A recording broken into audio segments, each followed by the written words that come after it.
เนี่ยเรียนพรเด้อญาติโยมทุกคนทุกท่านเนาะนักไทยเสาร์วันที่6ธันวาคม2568ฟังธรรมะกันมื้อละนะครับอาหารใจกันว่าฟังธรรมเกิดให้เกิดความรู้ความเข้าใจเขาวัดก็ต้องมาเรียนรู้มาศึกษาคำสอนพุทธเจ้า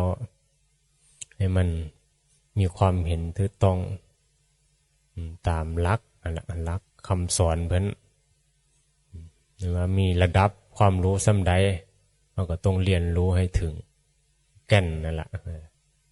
แบบบ่เข้าใจถูกต้องมันก็บ่ถือว่าเป็นพุทธที่ถูกต้องนั่นแหละเป็นพุทธแท้ยังพุทธนับถือพุทธปลอมอยู่เพราะยังบ่เข้าใจเด้ถามว่าพุทธเจ้าสอนหยังมีวัดไว้หยังคนว่ามีวัดไว้ทำบุญตัว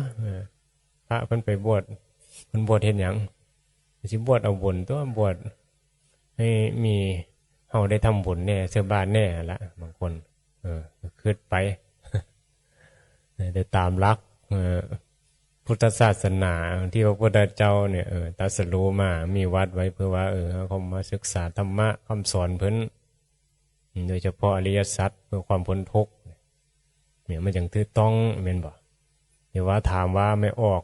พอออกญาติโยมเข้ามาวัดเนี่ยฮู้อยู่บ่ล่ะฮู้เรื่องอริยสัจฮู้เรื่องอุปทานขันธ์อยู่บ่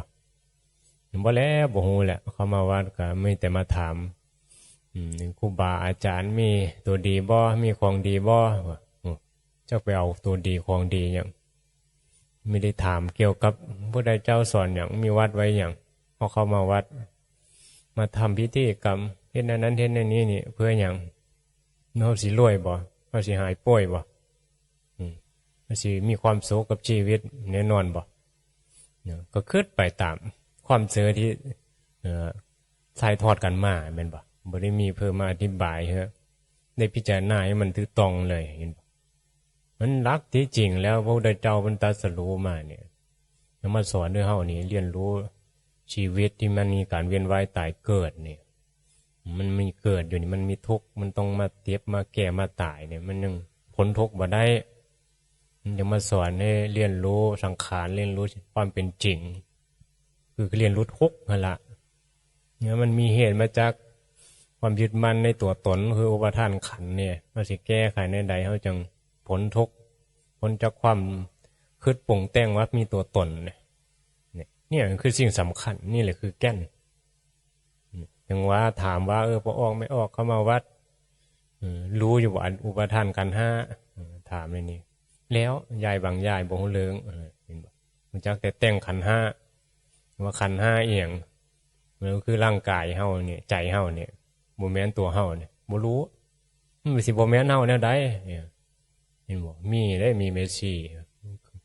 มาร่างกายบ่แม่นเฮาแขนบ่แม่นแขนเฮาเพิ่นว่าแม่นอยู่บ่มันคิดอยู่ได้มันเป็นแขนเจ้าก็ตัดแขนเจ้าทิ่มเลยแม่ว่ามีการเถียงกันพร้อมมันไม่แม่นแขนเจ้าก็ตัดแขนเจ้าทิ่มเลยแม่สิบ่แม่นแขนเฮาได้แนวใดนี่แล้วคนบ่รู้จักพิจารณาอันนี้มันเป็นคำสอนพุทธเจ้าเห็นบ่พระบวชมากับผู้ประชาก็ยังให้กรรมฐานเด้เกสาโลมานะขาตันตาตาโจเนี่ยคือหยังก็คือพิจารณาร่างกายเกสาบ่แม่นคือผมทั้งหลายเนี่ยบางเทื่อที่เฮาสวดกันนี่บ่บทสวดมนต์บททำวัดเย็นวัดเป๋หั่นล่ะพยังโขเมกายโยนี่กายของเรานี่แลดิมันก็เอิ้นว่าทบทวนทวัตติงสาการปะถังอาการ32ของร่างกายว่าบ่แม่นร่างกายนี่บ่แม่นเฮาบ่แม่นตัวเฮาหั่นล่ะกายของเรานี่แลเบื้องบนตั้งแต่ปลายเท้าขึ้นมาเบื้องต่ำปลายผมลงไปเบื้องต่ำคือเป็นแม่นปลายผมเนาะแม่นบ่เบื้องสูงก็คือปลายเท้ามันโทษเดี๋ยวสกปรกคือเดี๋ยวนั่นแหละไม่ได้มีอย่างสูงมันต่ำดอกมันมีลักษณะอันเดียวกันคือมีความเปลี่ยนแปลงเป็นสิ่งโสโครกปฏิกูลมีแม้นตัวเฮาของเฮานี่คือกรรมฐานคือการมาพิจารณาตามคำสอนพระพุทธเจ้า แต่น้อยคนนะที่มาทำการศึกษาบางทีก็สวดโยมันมีบทสวดที่บางวัดเขาก็สวดเป็นประจำโยเห็นบ่คือบทสวดนี่แหละทวติงสากาลปะถังนี่แหละแล้วก็บทสวดหนึ่งก็คือชลาธรรมหิคือเรามีความแก่มีความแก่แล้วมีความเจ็บนี่บอกมีความตายเป็นธรรมดาเนี่ยก็สวดกันอยู่เดี๋ยวก็ไม่ได้ศึกษาว่าเพื่อสวดเพื่ออย่างเพื่อให้เกิดอย่างเกิดสิ่งศักดิ์สิทธิ์นู่นด้วนบันดาลบ่เกิดไปได้เนาะเห็นบ่ความเข้าใจบางเทอบางมองเขาก็สวดบ่ได้แปลก็บ่ได้รู้ความหมายโดยเฉพาะเงินไปสวดในงานบุญงานบ้านอย่างต่างๆเห็นบ่งานศพในนี้ละไปสวดก็บ่มีเพื่อรู้ความหมายว่าพระสวดหยังก็มีแต่พนมมือว่าคือสิได้บุญคือสิเป็นคาถาที่สิส่งดวงวิญญาณของผู้ตายไปสู่สวรรค์มีความเสือมาเนี่ยนะเขาก็เสือในนั้นได้สมัยนึ่งน้อยสมัยไปเผาเขาละเผาคนคิดว่าตอนยังน้อยไปเบิ้งเขาเผาศพก็คิดว่าคนแล้วเขาขึ้นสวรรค์แล้วผู้ใหญ่ขี้ตัวเนาะผู้เฒ่าผู้เฒ่าวันเดียวลอยขึ้นไปแหละสวรรค์ขึ้นสวรรค์ลอยไปน้ำควันไฟแหละวิญญาณมันว่าเนี่ยก็ลงเสือว่ามันแม่นอีหลีเด็กน้อยเขาว่าเนื้อเลือกับเสือพระว่าเนื้อเลือกับเสือมันบอกเอาแท้จริงแล้วเขามาบวชมาศึกษาอีหลีแล้วโอ้ยคนตายไปแล้วมันไปตามกรรมพุทธเจ้าวะผมมีเพื่อสิมาสวดมาด่วนบันดาลเนี่ยเฮาไปขึ้นสวรรค์ได้ดอกนี่วนพระมาเป็นร้อยเป็นหมื่นป่งมึงเป็นหมื่นรูปกันด่วนบันดาลให้เจ้าขึ้นสวรรค์บ่ได้ถ้าเจ้าทำโซน่ะเจ้าก็ตกนรกเลยจังว่ากรรมเป็นของตนก็ยังสวดกันอยู่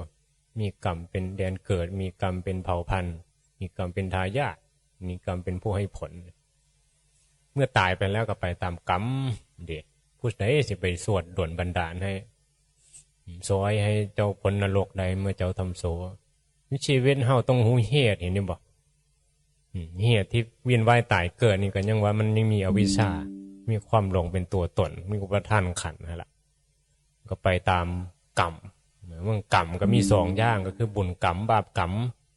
ทำบุญมันก็ได้เกิดมาเป็นมนุษย์เนี่ยเกิดมาเป็นเทวดาเห็นบ่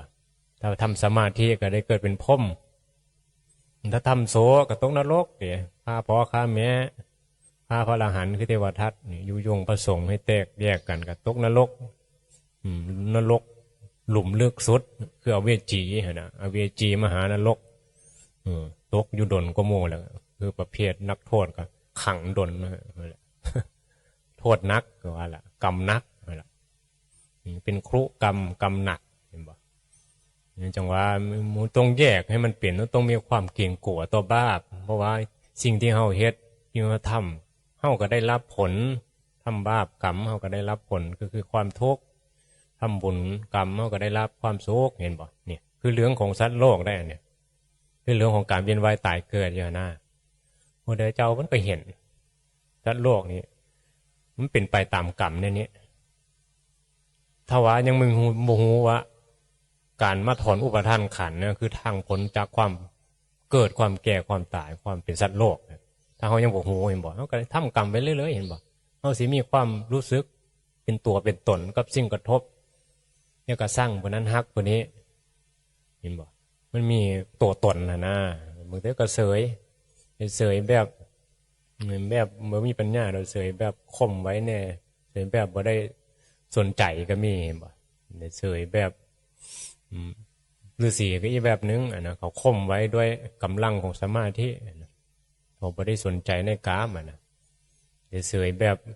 ผู้มีปัญญานี่เข้าใจในสังขารนี่เขาเรียกว่านี่แหละเราต้องมาเรียนรู้ตรงนี้ตรงที่เฉยนี่ว่ามันเฉยแบบใดมันจังถือตรงมันจังเป็นบ่ทุกข์มันต้องบ่ต้องมีอย่างมาข่มไว้หน้าเห็นบ่เฮาเห็นสิ่งปรากฏในใดเฮาจังบ่ต้องมีอารมณ์มีความรู้สึกกับสิ่งปรากฏอันนี้คือสิ่งที่พระพุทธเจ้าเพิ่นเห็นหรือพระอริยเจ้านี่ศึกษาตามคำสอนพุทธเจ้าแล้วเพิ่นเกิดปัญญาเกิดความรู้เกิดมุมมองเพิ่นเลยกำหนดใจเจ้าของได้มันก็ บ่ทุกข์ก็ได้ตัวนี้เนาะมันก็เสื่อยก็ได้ตัวนี้เพราะมันเข้าใจว่าสิ่งนั้นมันเป็นของมันแน่นั้นเห็นบ่สรรพสิ่งทั้งหลายทุกสิ่งทุกอย่างเห็นบ่เป็นธรรมะเป็นอนัตตาเฮาสิไปบังคับหยังสิไปปรุงแต่งให้มันเป็นหยังมันสิเป็นแน่นั้นหรือมันสิเป็นแนวใดมันก็เรื่องของมันเห็นเด้มันก็เลยวางใจมันก็เลยเฉยต่อสิ่งปรากฏเห็นบ่สิ่งหยังที่ปรากฏมันสิเป็นหยังก็ย่ามัน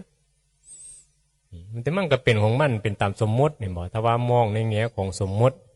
มันก็เป็นจริงตามสมมติแต่ว่าการศึกษาสมมติก็เพื่อว่าให้เฮาหลุดนะหลุดพ้นจากสมมติเพื่อที่ใจมันสิบ่ทุกข์ก็เอิ้นว่าวิมุตตินั่นล่ะวิมุตติความหลุดพ้นก็คือทำให้จิตไม่ทุกข์กับสิ่งสมมติแต่ก็อยู่กับสมมตินี่ดิอยู่กับกายที่สมมติอยู่กับใจที่สมมติแต่บ่มีกายบ่มีใจเข้าใจธรรมชาติของกายเพราะมันเป็นทุกข์ทุกข์ประจำที่หลวงพ่อเป็นเทศน์อยู่มันคือทุกข์ประจำกายมันมีประจำอยู่แล้วพระอรหันต์มันก็ทุกข์อยู่แล้วหลังกายนะแต่ใจเพิ่นบ่ทุกข์แต่เฮานี่ทุกข์ทั้งกายทุกข์ทั้งใจใจที่เข้ามายึดในกายยึดในสังขารทั้งหลายนั่นแหละมันยังโง่อยู่นะก็เลยยังทุกข์แต่พระอรหันต์เพิ่นทุกข์กายแต่เพิ่นก็ไม่ได้ทุกข์ใจกายมันทุกข์อยู่แล้วเห็นเนาะมันหนาวมันร้อนมันหิวเพิ่นก็บริหารไปธาตุขันธ์ไปเป็นส่วนใจเพิ่นบ่ได้มีความเป็นตัวตนออกมาหลงแม่นบ่ในกายหลงในสิ่งปรากฏต่างๆรูปเสียงกลิ่นรสบ่มีผลต่อใจที่บ่มีกิเลสละมันมีผลต่อคนโง่ต่อคนที่บ่ได้ศึกษาธรรมะอีหยังปรากฏก็มีแต่เหลืองมีแต่ตัวตนพอใจบ่พอใจแต่ละมื้อตื่นขึ้นมาก็คิดปรุงแต่งกูสิมีความสุขคำหยังน้อกูละกินหยังน้อจังสิแซ่บสิมีความสุขกูสิไปเห็นหยังน้อจะไปเที่ยวไสน้อเห็นบ่ชีวิตมันคิดแต่ปรุงแต่งหาเหยื่อแสวงหากามเหมือนว่ากัดโลกเพื่อกันหมดเหมือนบอกบ่ศึกษาธรรมะนะพวกสัตว์ต่างๆเขาแห้งหลงอยู่แล้วล่ะหมาพวกนี้พวกนกพวกควายเมื่อมีการมือใหม่มาเขาก็หาเยอะเหมือนว่าอ้อบินไปหาของกินนกกับห้องแซวๆอยู่หมามันก็ไปหาคืนมันก็ยังมีนอนนี่บ่มันหาเยอะอันใดสิไปกระทบกูได้กระทบแล้วกูมีความสุขกูสิไปกลางค่ำกลางคืนบนย่อมรับย่อมนอนเห็นบ่จะวันนี้แหละกามแรงพักดันของกามผู้หลับน้อยตื่นมากเห็นบ่มันมีเพื่อนเนี่ยผู้หญิงที่คิดถึงผู้ชายผู้ชายที่คิดถึงผู้หญิงเนี่ยกลางค่ำกลางคืนบ่ได้รับได้นอนได้เหมือนบ่ผู้แซ่ผู้สาวเนี่ยผู้บ่าวเพิ่นได้โทรคุยโทรศัพท์กันนี่โอ้ยเพลินไปคืนนอนบ่หลับหลับน้อยตื่นมากบุรุษที่คิดถึงสตรีสตรีที่คิดถึงบุรุษแล้วก็โจรอีกคนนึงก็เขาก็บ่หลับบ่นอนเขาจ้องสิขโมยของเขาบ่หลับบ่นอนได้อันดับ4ก็พระราชาเนาะพระราชากษัตริย์มีงานหลายมีราชกิจหลายนะก็เลยต้องโง่คิดใครควรปกครองราษฎรนี่ก็นอนบ่หลับ แต่อันดับ4นี่คือพระภิกษุหรือผู้ปฏิบัติธรรมก็นอนบ่หลับแต่บ่บ่หลับนี่เพิ่นปฏิบัติธรรมเพิ่นมุ่งพระนิพพานเพิ่นเห็นภัยในวัฏสงสารโอ้ชีวิตเป็นของสั้นนิดหน่อยโอ้รวดเร็วสิบ่ใช้เวลาในการมารับสื่อตรงนี้ประพฤติปฏิบัติธรรมเนี่ยโอ้มันบ่หลับดอกมันตื่นนะมันตื่นมันก็เลยเห็นแต่ความกำลังของจิตมันมีศรัทธาหลายมันก็เลยบ่นอนนั่นแหละเอ็มบ่มีความเพียรหลายนะอย่าพ้นทุกข์นั่นแหละที่มามกมุ่นนี่อย่างกับเรื่องอื่นจิตมันคิดแต่เรื่องจะไปหาเหยื่อนั้นเหยื่ออันนี้มันก็เลยฝึกเพิ่นก็เลยฝึกนั่นแหละเห็นบ่พระธุดงค์พระกรรมฐานเพิ่นว่าญาติโยมทุกคนนั่นแหละถ้ามีความศรัทธามีความเพียรเข้าใจในธรรมะแล้วมันก็ตื่นมันก็จะปฏิบัติธรรมดับทุกข์ทั้งหมดล่ะเดี๋ยวว่าบ่เข้าใจมันก็บ่มีกำลังที่จะสิเฮ็ดก็บ่เห็นความสำคัญของธรรมะบ่เห็นความสำคัญของการเข้ามาบวชมาศึกษาธรรมะดอกมันก็หลงไปในทางโลกทางสัตว์โลกนั่นแหละฐานะสัตว์โลกก็คือยังหลงอยู่ในกามยังยื้อแย่งแข่งขันหารูปหาเสียงหากินหารสเดี๋ยวถ้าผู้เห็นโทษของกามก็ถอยออกมาแหละ คำเว้าที่ว่าสูจงมาดูโลกอันตรการตาดุจราชรถผู้คนโง่หมกมุ่นอยู่ผู้รู้หาข้องอยู่ไม่คำเว้านี้มันสะกิดใจเฮาอยู่ได้แท่งใจเนาะแท่งใจมันเฮ็ดให้คิดมาเบิ่งโลกเขาหมกมุ่นอยู่โดเขาแย่งของกันแย่งทีกันอยู่แย่งโคพิศวาสแย่งอำนาจเป็นใหญ่เป็นโตสุดท้ายเขาก็ตายจากกันเขาได้หยังนี่คือคำสอนพระพุทธเจ้าได้นี่คือคำเว้าที่เป็นเว้าออกมาในพระไตรปิฎกเป็นคำเว้านี่เมื่อเว้าให้เฮาคิดนะสัตว์โลกคิดเบื้องแน่นี่สุเจ้าลกมกมุนอยู่กับอีหยังอยู่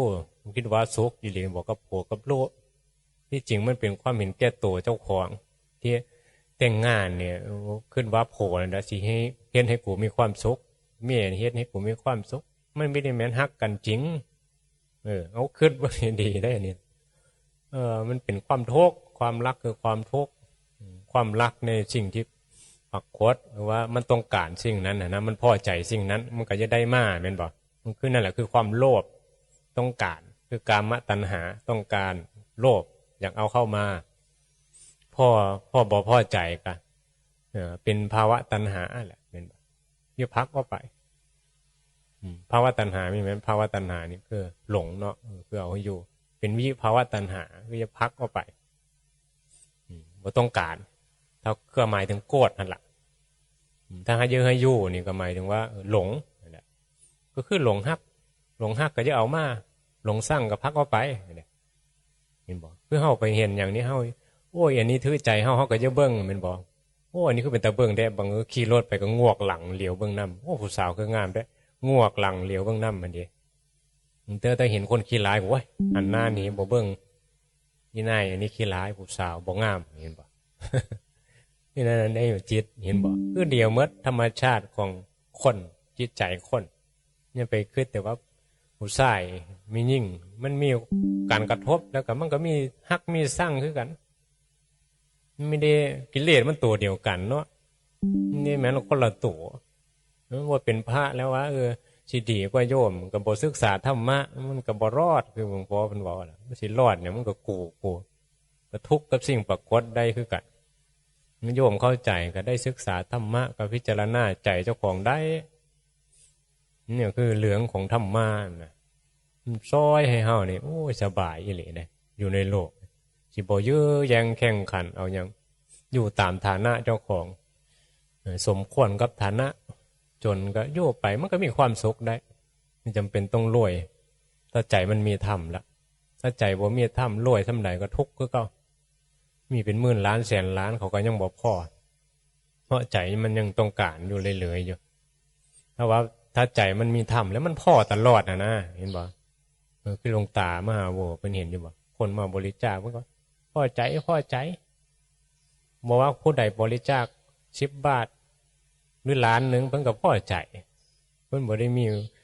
ว่ากูดีใจเขาบริจาคกูล้านโอ้ยอีไหนนี่บริจาค5 บาทคือน้อยแท้บ่พอใจมีได้เหรียญได้พอใจหมดแล้วแต่นะคือสิ่งกระทบต่างๆที่พระอรหันต์เพิ่นกระทบนี่เพิ่นบ่ได้มีตัวตนออกมาพอใจหรือบ่พอใจได้มันคือมันพอดีหมดแหละแล้วแต่นะแล้วแต่ว่าเพื่อสิด่าเพื่อสิส้มคือกันมันว่าพอดีหมดได้มันเป็นธรรมชาตินั่นแหละคือธรรมะของสิ่งกระทบต่างๆใจมันมีธรรมแล้วมันสิวันไหวต่อสิ่งกระทบแนวใดมันก็บ่ทุกข์มันก็บ่สุขล่ะธรรมะนี่บ่มีสุขมีทุกข์ได้ถ้าเฮายังสุขอยู่นี่มันมีแม้นธรรมะมันเป็นเรื่องของตัวกูนะตัวกรรมฉะนั้นคนทำอีหยังต่างๆนี่ก็ปรารถนาความสุขแต่ว่านั่นแหละมันเป็นกรรมมันเป็นทางที่ยังบ่พ้นทุกข์ได้แต่มันก็นั่นแหละมันมีเข้าใจเนาะเรื่องธรรมะมันก็เอาก็ยังดีทำความดีนั่นแหละมันสินำความสุขมาให้ทำบุญนั่นแหละเจ้าก็สิได้เกิดเป็นทางสุคติแต่ว่าถ้าจะพ้นทุกข์อีหลีในขณะที่เจ้าทำดีทำบุญเจ้าสังเกตเบื้องจิตเจ้าของว่ามันสุขบ่สุขก็ยังมีเฮาสุขเนี่ยมันต้องเรียนรู้ใจเจ้าของในนี้ได้ธรรมะมันต้องเป็นกลางเห็นบ่คือพอดีเหมือนคือที่ว่านี่แหละ หลวงตาว่าคนบริจาคน้อยก็พอดีบริจาคหลายก็พอดีอันนี้ไม่แม่นบอกคนเอาเงินมาให้เฮา100โอ้ดีใจคนเอาเงินมาให้เฮา1 บาทโอ้ยบ่ดีใจบ่มันเป็นแน่ๆได้คนนี่บ่อย่างได้หลายๆนี่กูดีใจน้อยๆบ่พอใจแต่พระอรหันต์เพิ่นพอดีหมดใจเพิ่นเป็นกลางบ่มีวันไหวเอียงซ้ายเอียงขวาบ่มีฮักบ่มีสั่งนะเห็นบ่นี่แหละจิตเนี่ยคือสิ่งสำคัญที่สุดเลยเพราะมันยังมีตัวตนมีสุขมีทุกข์เนี่ยมันก็ยังมีทุกข์มีกูมีกรรมมีกรรมมันก็ต้องได้รับผลกรรมเป็นบ่มันมีกรรมกันยังว่ามันมีกิเลสมันหูจักกิเลสมีสร้างความเป็นเฮาขึ้นมามันมีตัวเฮาขึ้นมามันก็เลยมีกรรมขึ้นมามีกรรมมันก็ต้องมีวิบากกรรมคือผลของกรรมนี่ก็ใส่กรรมไปชีวิตของสัตว์โลกจึงใส่กรรมอยู่บ่มีที่สิ้นสุดบ่มีทางหมดกรรมฮะบ่สัตว์โลกนี่เวียนว่ายตายเกิดนี่ใส่กรรมบ่มีหมดดอกมันท่าคิวเลี้ยงคิวสิใส่สิคอยให้ผลอยู่ตลอดผลของกรรมที่เจ้าของสร้างมาเนี่ยจังว่าเข้านิพพานนี่เป็นว่าชิงเข้านิพพานนี่มันก็เป็นอโหสิกรรมกรรมที่ส่งผลก็ย่าส่งผลแค่ธาตุขันธ์แต่บ่ได้ส่งผลฮอดใจเห็นป่ะกายมันก็ป่วยก็แก้ก็ตายไปเพิ่นก็บ่ได้เป็นทุกข์พระอรหันต์เจ้าเพิ่นกรรมเพิ่นบ่ได้เคยทำทานมาเห็นบ่พระที่เฮาเว้าพระอรหันต์เพิ่นน่ะเวลาเพิ่นไปบิณฑบาตเพิ่นก็บ่ได้กับเขาเพิ่นก็บ่ได้ทุกข์เห็นบ่พระหิยะคือกันเห็นบ่เพิ่นก็เป็นพระอรหันต์ได้แต่ว่าบ่มีเครื่องบวชเห็นบ่พระพุทธเจ้าก็เคยไปหาบาตรหาจีวรมาเฮาสิบวชให้ไปหาก็ไปเจอโง่แม่ลูกอ่อนพิษตายฮะเนี่ยก็กรรมเพิ่นอีกแต่เพิ่นก็บ่ได้มีความโกรธอีกโง่หรือว่าอีหยังตายแล้วก็เพิ่นก็ใจเพิ่นเป็นพระอรหันต์แล้วเนาะคือบ่มีกิเลสบ่มีตัวกูแล้วก็เลยบ่มีภัยตายเนี่ยจิตหลุดพ้นนี่แหละจังว่าเฮานี่มันอยู่ในสถานะอย่างก็ตามไปต้องเรียนรู้ใจเจ้าของอย่าไปเปรียบเทียบว่าความสุขมันอยู่ในการมีหันมีนี้หรูหราดอกแต่ความสุขมันอยู่ในใจที่มันยินดีในสิ่งที่มีนี้ตามฐานะตามเหตุปัจจัยเจ้าของเฮาต้องเรียนรู้ว่ากรรมเฮาเฮ็ดมาด้วยเหตุนี้แหละเฮาจังได้ซ้ำนี้เห็นบ่ก็ไม่ได้เป็นทุกข์แหละอันนี้มันมีแต่ซื่อกระตุ้นให้ยึดได้อันนั้นยึดได้อันนี้ในบ่แม้แต่พระก็ยังกระตุ้นให้สร้างหันสร้างนี่ใหญ่โตสิได้บุญสิได้บารมีหลายบารมีก็คือใจเจ้าของนั่นล่ะคำว่าบารมีก็คือกำลังใจการเฮ็ดหยังก็ตามก็เป็นเพื่อให้ใจนี่มันมีความมั่นคงแข็งแกร่งมันบ่หวั่นไหวการให้ทานนี่ก็เพื่อว่าสร้างกำลังใจให้เจ้าของเพื่อที่จะสละซึ่งความยึดมั่นถือมั่นว่าของกูเนี่ยคนบ่เคยให้ทานเห็นบ่เวลาสูญเสียอย่างไปเขาสิทุกข์หลายคนให้ทานดุๆเขาเคยให้ดุๆเมื่อมีอย่างเกิดการสูญเสียก็ธรรมดาเขาก็เคยให้อย่างมาหลายแล้วเห็นบ่ใจเขาก็ว่างได้แล้วก็นี่แหละจังว่ามันเป็นการฝึกใจพระพุทธเจ้าจึงสอนให้ทานช่วยเหลือจิตใจที่ละที่ว่างบ่ยึดมั่นถือมันมันก็เป็นไปเพื่อการทอดถอนอุปทานขันธ์นั่นแหละเห็นบ่นี่แหละมันนำมาสู่การภาวนาทั้งหมดถ้าเฮาศึกษาดีๆอันนี้เฮาพัดทำบุญทำทานพัดไม่แต่เยอะล้ำเยอะรวยนะไม่ได้เป็นการสร้างบารมีให้ใจเจ้าของเกิดกำลังเพื่อเป็นไปเพื่อนิพพานจะลดผลจากความยึดมั่นว่าตัวเฮาของเฮาเนี่ยจังว่าศึกษาให้เข้าใจธรรมะคำสอนพุทธเจ้าเฮาสิได้ประโยชน์เฮาสิบ่เสียชาติเกิดอันนี้ต้องเว้าดุๆเลยเกิดมาแล้วจะมันเสียชาติเกิดมาพบพระพุทธศาสนาแล้วให้มันโหว่ามันมีเหตุเนี่ยเกิดมาแล้วมันมีบุญกุศลอยู่แล้วก็มันก็เลือกเกิดได้ที่ว่าแหละแล้วก็เลือกเกิดบ่เลือกที่สิบ่เกิดก็ได้คือไปนิพพานพ้นทุกข์ไปเรื่อยก็ได้สร้างเหตุให้มันถูกต้องมันพิจารณาให้มันดีๆมีบุญกุศลมีสันมันก็นี่แหละจังว่า เนาะบัดคอยแต่อิสาเนาะในสื่อของโลกสื่อของกามแปลว่าเขามีความสุขกับอันนั้นกับอันนี้อย่าไปอิสาเขาดอกความสุขจากกามเนี่ยพระพุทธเจ้าเพิ่นบ่ได้สรรเสริญยนโยเนี่ยนั้นเพิ่นมาสรรเสริญยนโยคนที่บ่หลงในกามคนที่ออกจากกามคนที่บ่มีหยังยึดมั่นว่าเป็นของกูนี่ คือนักบวชเนี่ยบ่มีอย่างเป็นของกูได้นักบวชพระสิมายึดได้ว่าวัดกูองกูมันมีเหมือนได้กุฏิกูสร้างไว้ก็เพื่อเป็นให้สาธารณะให้คนมาอยู่มาภาวนาเจ้ามาอยู่เจ้าภาวนาให้เจ้าดับทุกข์เด้อสาธุนำเจ้าเท่านี้นี่แม่งกูสร้างไว้เพื่อจะมาอยู่เด้อกุฏิกูเด้อมันมีเหมือนมาอยู่สร้างมาอยู่พระมาอยู่ให้ซี่มาอยู่ให้ผู้ปฏิบัติทำมาอยู่เพราะภาวนาดับทุกข์สิมายึดมันถือมันนี่อย่างของกูบอกเข้าใจทำก็ยึดกันอยู่ในนี้แหละว่ามันยังมีกันอยู่บางมองกับสร้างกุฏิไว้ก็ยังยึดว่ากุฏิกูอยู่ยังโง่อยู่บอกเข้าใจกรรมฐานเรียนรู้ใจเจ้าของไปเกี่ยวข้องกับไผ่ยึดอย่างมันนี่อย่างเป็นของเห่าสักอย่างกายเนี่ยเนาเหี่ยวหิมบอกมันเจ็บมันแก่มันสิตายมือใดก็ยังมันก็เตือนเฮาอยู่ไปยังสิยึดอีหยังอยู่จิตนั่นกังวลอะไรเอาว่อนอยู่เนี่ยเป็นตาสลดสังเวชย้อนบ่ฟังธรรมไม่เข้าใจถึงแม้ฟังธรรมนี่ก็ยังไม่เข้าใจถึงว่านี่แหละยานี่มันจึงต้องกินอยู่ตลอดยาประจำใจยาประธรรมะ มันต้องให้กินบำรุงใจให้มันฉลาดขึ้นเนี่ยโง่หลงกับสิ่งปรากฏ